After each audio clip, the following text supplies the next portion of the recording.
Hello everyone! Welcome to Camp Millennial Beach Resort!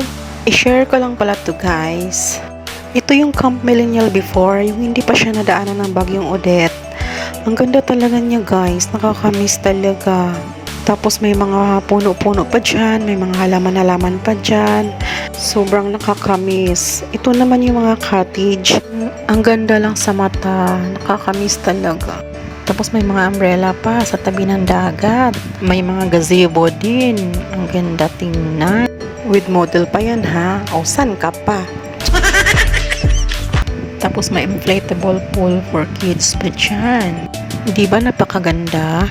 Ito naman yung view pag gabi. Pag nag-overnight kayo. Ang ganda talaga dyan kasi marami siyang ilaw.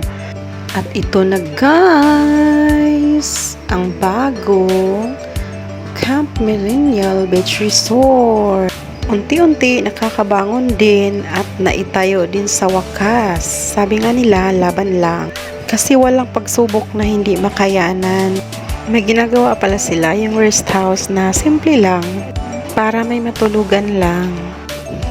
Sabi nga nila guys, ang buhay daw walang magic. Kung may magic man, panandalian lang yan. Tandaan natin yan. So, ayan na nga, no. Wala talagang imposible pag nagdasal tayo. So, ayan. Maganda talaga dito, guys. Usa man na dong. Ug naay nagluto diri, guys, habang naining syagit.